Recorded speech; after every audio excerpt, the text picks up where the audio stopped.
তার কাছে গেল, একটা আম পারলো, একটা আম পেরে সেবা করলো। আর যে বাড়ির মালিক সে লাঠি নিয়ে পিঠের মধ্যে দুটা তিনটা ধরে ঘুরিয়ে দিল, একবারে দু তিনটা বসিয়ে দিল। কিন্তু ভেবে বলুন তো এখানে আসল দোষীটাকে, পিঠটা কেন মার খাবে? পিঠের মধ্যে লাঠিটা নিয়ে এসে দু চার ঘা বসিয়ে দিল, কিন্তু পিঠের কোনো দোষ আছে কি? কারণ সেই আমগুলো দেখলো কে? নয়ন। নিয়ে গেল কে? চরণ। পারলো কে? হাত। খেলো কে? বদন। আর রাখলো কে? এই যে। কিন্তু বাবা সবাই সবটা করলো, কিন্তু যে কিছুই করলো না ওই পিঠের মধ্যে দু চার একবারে বসিয়ে দিল। তাহলে দোষীটা কে? দোষী তো নয়, সে তো আগে দেখলো, কিন্তু পিঠটা কেন মার খেলো? কিন্তু শেষকালে পিঠটা মার খেয়ে মরে গেল। তাহলে যে আসল দোষী তার কিছু হলো না, যে কিছুই করলো না তার পিঠে দু চারটা পড়ে গেল। তার পিঠে পড়ে গেল। তাহলে যে ঠিক আসল দোষ করছে তার কিছু হয় না, বাবা। যে কিছুই করছে না তাকে মার খেয়ে মরতে হচ্ছে। তাহলে ওই যে বললাম, এই যে এত সুন্দর শ্রীখোল বাজছে, এই শ্রীখোলটা যে বাজছে, তাহলে এই শ্রীখোলটা বেজে আমাদের কি বুঝিয়ে দিচ্ছে?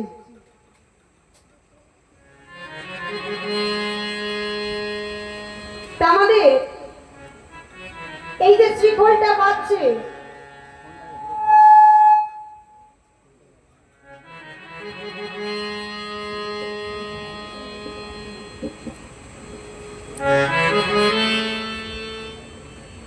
আজকে সেটা বেজে আমাদেরকে বুঝিয়ে দিচ্ছে।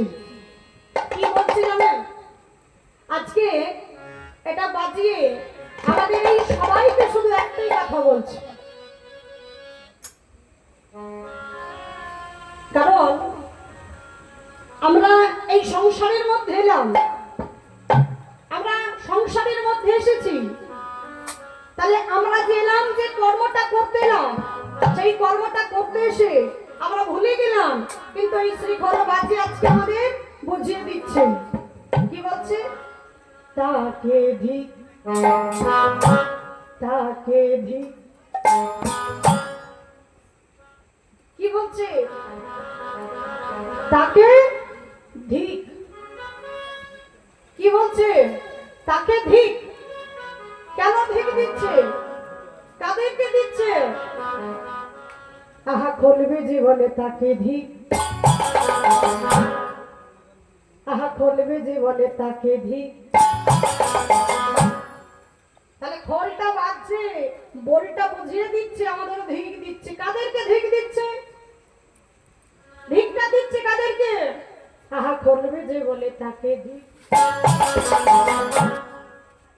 নিতাই চরণে যে না ভাজে, খুলবে যে বলে তাকে ধিক। গৌর চরণে যে না ভাজে, খুলবে যে বলে তাকে ধিক।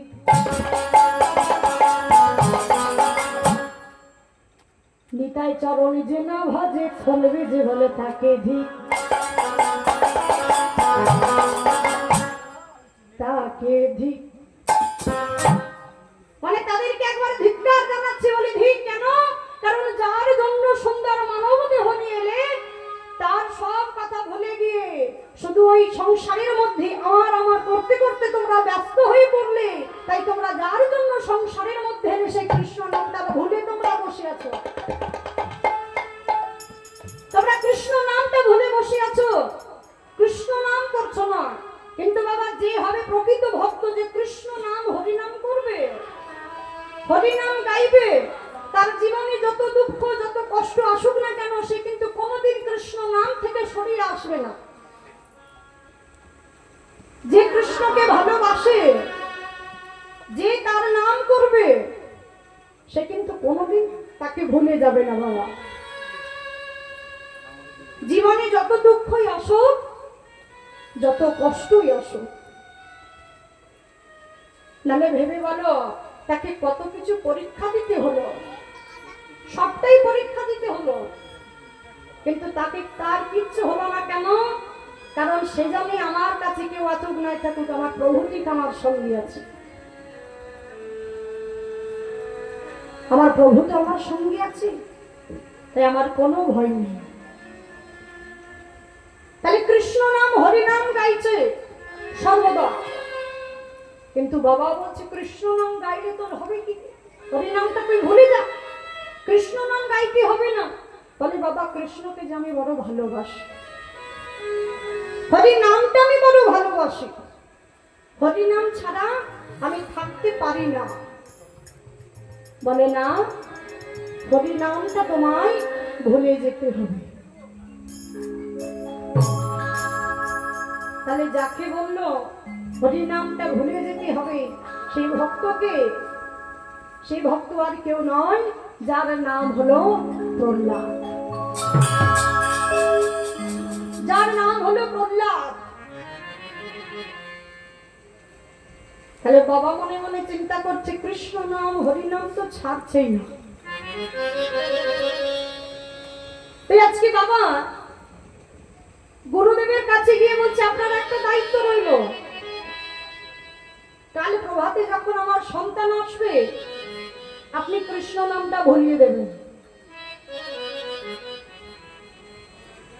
আর যেই বলেছে কৃষ্ণ নামটা ভুলিয়ে দেবে, বলে আমি যদি না পারি, বলে না পারলে তো যে কি হবে সেটা কালকে দেখা যাবে। যাকে বলে এসেছি তারা সারা রাত্রি চিন্তা কি হবে, যদি আমি না পারি তবে আমার কি হবে। এইভাবে সারা রাত্রি চিন্তা করতে করতে দেখতে দেখতে প্রভাত হয়ে গেল।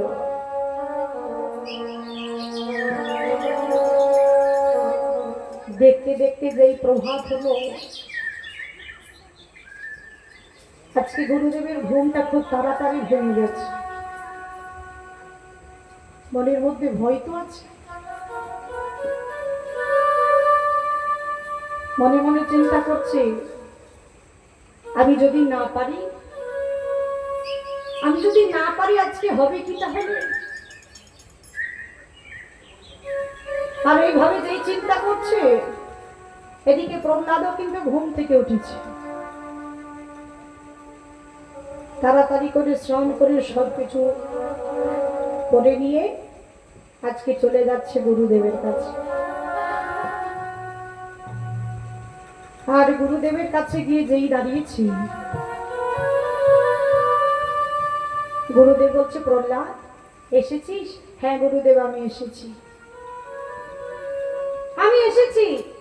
আচ্ছা বাবা তুই এসেছিস, বস। যেই বসেছে